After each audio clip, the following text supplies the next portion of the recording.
Hey everyone, so this is my task 5 for going public, and I was asked who my ideal audience would be and where do I suppose those people are hanging out.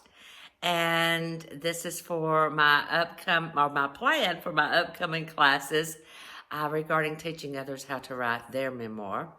And so I had to do some thinking. I know who my ideal audience is. It's readers and writers. I mean, they're practically synonymous. People who read a lot usually like to write a lot, vice versa. Um, but then, where do you suppose these people are hanging out? That made me really think, and it made me think about how times had changed so much in the past year. They used to meet in libraries for book clubs or in one person's home. Several of them would show up in each month, have to discuss a book and what you thought about it. And, it was just those traditional places. And you went to the library a lot, even though you were starting to find a lot of the things online or with Audible. So where are they hanging out?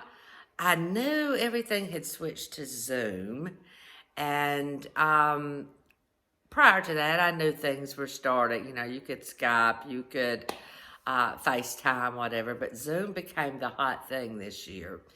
But I was surprised about a couple of things. Where are these people who read and write hanging out now? You're hanging out online, and you're hanging out to discuss all of these writing techniques or to discuss these books, in my case, the memoir. But then my biggest surprise was, I knew the online thing was happening, but was one place when I just started researching these things, I was surprised to find reading memoir, writing memoir on Pinterest. I mean, I'd always go to Pinterest for recipes or something creative that I wanted to do.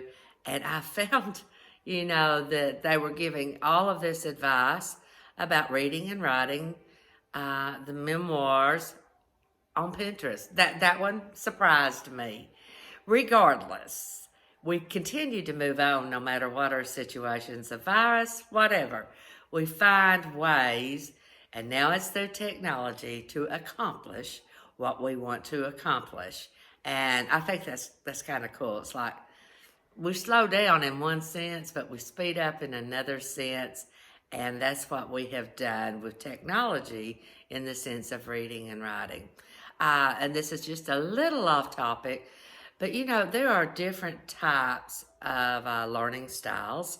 And I had always noticed I was a touch of a speed reader. And a lot of times, I couldn't help it. I couldn't make myself slow down. And a lot of times, I would miss some little details like what color was the flower on her dress or something like that, because I'm reading so quickly. And I think something in me always just wanted to get to the plot of the story. I have learned to love Audible books. Do not put them down. You can adjust the speed of the reader on the Audible books, but I can't get ahead of it because I have to stay right with the author. And so for that, I want to give Audible books a praise. Anything done auditory, I think helps me. It also helps to put a Bluetooth in my ear. I can clean house. I can connect it to the phone system in my car when I'm making a drive, and I can get a lot more accomplished reading-wise rather than just making time to sit down and read. I like to do both.